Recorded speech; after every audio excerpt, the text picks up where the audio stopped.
લાગી રહ્યું છે આજકાલ ગુજરાતમાં દારૂ અને દારૂડિયાની ચર્ચા જ કેન્દ્રમાં છે। સુરતમાં પીએસઆઈ ઉર્વશી મેંદપરાનું દારૂ પીનારને પકડતા 15 માંથી 10 લોકો પટેલ સમાજના હોય છે એ વિવાદિત નિવેદનની ચર્ચા તો હજુ શાંત નથી જ થઈ। ત્યાં 2 દિવસ પહેલા જ ઉત્તર ગુજરાત ખાતે કડવા પાટીદાર સમાજનો કાર્યક્રમ યોજાયો, જેમાં ભાજપ નેતા ગોરધન ઝડફિયાએ કહ્યું હતું કે જો પીળું પાણી રાખતા હો તો તે છોડી દેજો, દીકરી અને પત્નીને પૂછી જોજો કે પરિણામ શું આવે છે। આપણે બહારથી નહીં અંદરથી સુધરવાની જરૂર છે। તો બીજી તરફ શંકરસિંહ વાઘેલાએ કહ્યું, ગુજરાતમાં ખાલી પટેલ જ નહીં અન્ય સમાજ પણ દારૂ પીવે છે, કોઈ એક સમાજનું આમાં નામ ન દઈ શકાય। બહેનો પણ દારૂ પીવે છે। ગુજરાતમાં દારૂબંધીનો હું વિરોધી છું।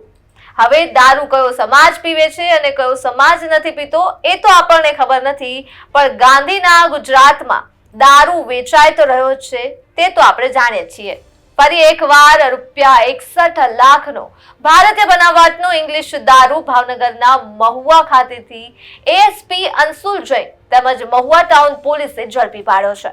મહુવા ગાંધીબાગ વિસ્તારના કોન્સ્ટેબલ કપિલભાઈ જોશીને બાતમી મળી હતી, જેના આધારે આ દારૂ ઝડપાયો છે।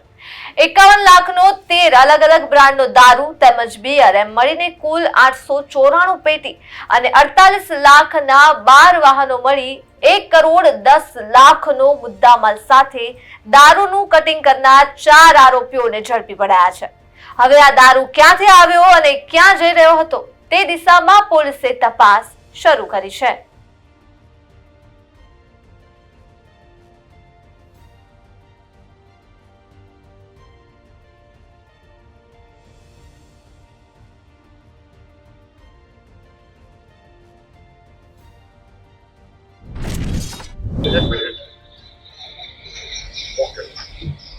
આજ રોજ મહુવા ટાઉન પોલીસ સ્ટેશન વિસ્તારમાં Mahuva town police station team સવારે પેટ્રોલિંગમાં હતી, જ્યારે એમને બાતમી મળેલ અમારા મહુવા ટાઉન પોલીસ સ્ટેશનમાં કામ કરતા અનામ હેડ કોન્સ્ટેબલ કપિલભાઈ બાબુલાલ જોશી એમને બાતમી મળેલ કે ગેરકાયદેસર વિદેશી દારૂનો જથ્થો મહુવા ટાઉન પોલીસ સ્ટેશન વિસ્તારમાં રાખવામાં આવેલ છે, જેની ખરાઈ કરતા અને સર્ચ ઓપરેશન ઓર્ગેનાઇઝ કરવામાં આવ્યું।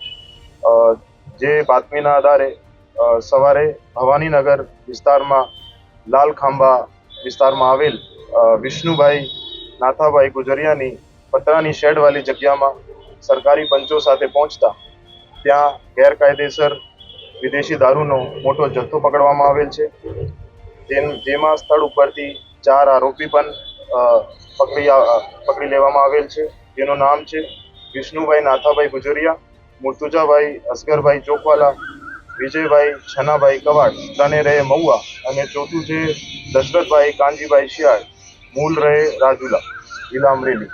આ 4ની ધરપકડ કરવામાં આવી છે અને સ્થળ ઉપરથી ટોટલ જે કુલ મુદ્દામાલ છે નાની મોટી બોટલો ગણીને કુલ 23,480 નંગ બોટલ અને 894 નંગ દારૂનો પેટીનો એક મોટો જથ્થો કબજે લેવામાં આવેલ છે, જેની કુલ કિંમત 61,48,828 રૂપિયા છે।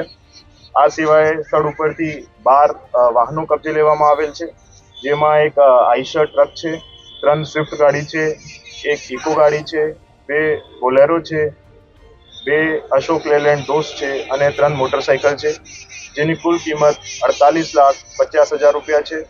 આ સિવાય આરોપીઓ પાસેથી 4 મોબાઈલ કબજા લેવામાં આવેલ છે, જેની કિંમત 15,500 રૂપિયા છે। ટોટલ કુલ મુદ્દામાલ જે કબજે લેવામાં આવ્યું છે એની કિંમત 1,10,13,328 રૂપિયા છે। અને આ કેસ જે છે Mahuva town police station team દ્વારા સફળ તરીકેથી કરવામાં આવ્યું છે અને હાલ સુધી મહુવા ડિવિઝનનો આ સૌથી મોટો કેસ છે। એવી ગેરકાયદેસર પ્રવૃત્તિઓ જે વિસ્તારમાં ચાલતી હોય એના વિરુદ્ધ મહુવા ડિવિઝન પોલીસ તરફથી અને ભાવનગર જિલ્લા પોલીસ તરફથી કડક કાર્યવાહી કરવામાં આવી રહી છે અને આ કેસમાં પણ આગળની તપાસ હાથ ધરવામાં આવ્યું છે। જેટલા પણ આરોપીઓ આ ગુના સાથે સંકળાયેલા છે એની ધરપકડ કરવામાં આવે છે। હાલમાં ક્યાંથી માલ આવ્યો હતો ને ક્યાં કોને લેવાનો છે? જે માલ છે એ નાની મોટી બોટલો અલગ અલગ જગ્યાની છે, અમુક જે માલ છે પંજાબ બાજુનો છે, અમુક મહારાષ્ટ્ર અને દમણ દીવ બાજુનો છે, તો એના માલની ખરાઈ કરીને એના જે એન્ડ સુધી પહોંચવામાં આવશે.